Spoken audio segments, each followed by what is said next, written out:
I grabbed the garden hose like a lifeline, blasting ice-cold water straight at Karen's snarling face as she lunged for my boy's therapy horse with a rusty pitchfork she'd yanked from my shed. Her scream pierced the afternoon haze. "This is assault. I'll sue you into oblivion."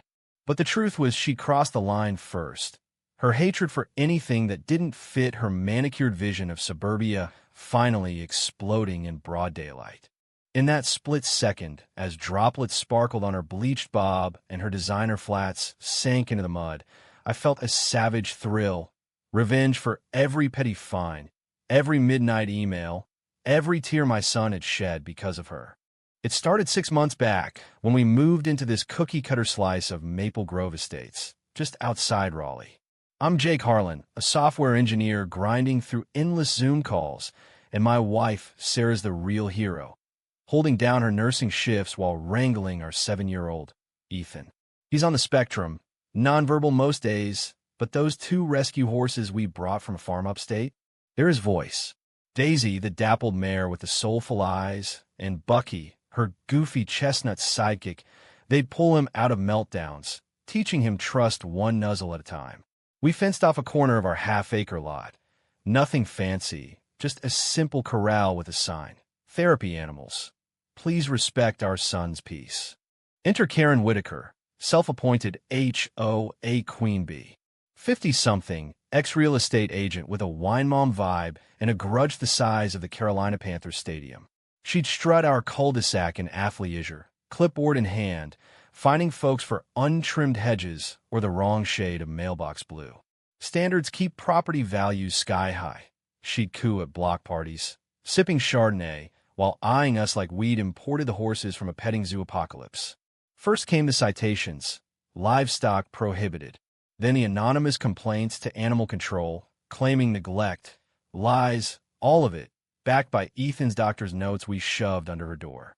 Sarah and I fought back at meetings, voices shaking as we explained how these livestock were saving our kid's life. But Karen? She twisted it into a crusade. This isn't a farm. It's a neighborhood. What about my allergies? My views?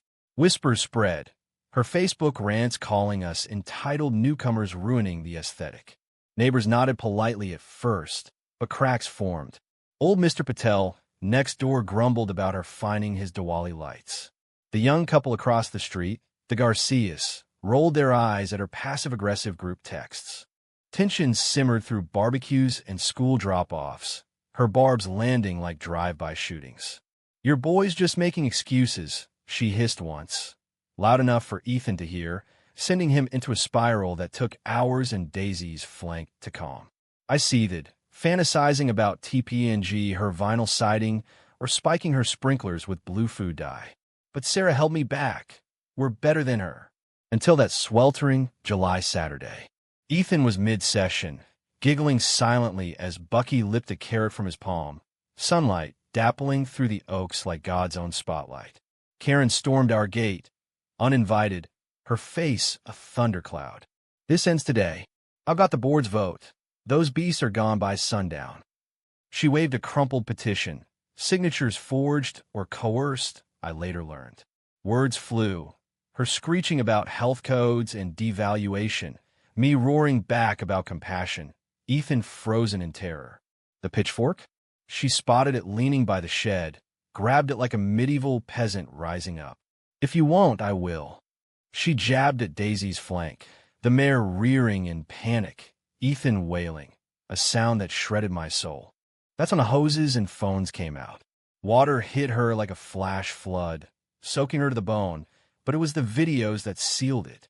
Every window framed her meltdown. Patel zooming in from his deck, the Garcias live streaming to the neighborhood chat, even quiet Mrs. Ellis from 2 doors down, who'd baked us cookies once, capturing the pitchfork swing in 4K.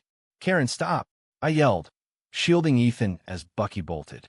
She swung wild, clipping a post, then froze as sirens wailed. Someone had dialed 911. Cops swarmed our lawn like ants at a picnic, cuffs glinting in the sun. Animal cruelty, assault with a deadly weapon. The officer drawled, reading her Miranda rights while she spat mascara-streaked venom. "This is a setup. They're animals, not therapy." The body cams rolled. Neighbors' clips went viral overnight.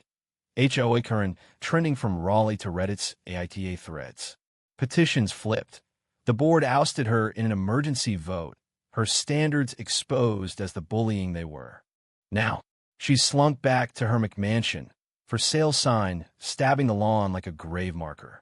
Lost the election for HOA Prez, buried under lawyer fees from our countersuit. I hear she's hawking essential oils on Etsy.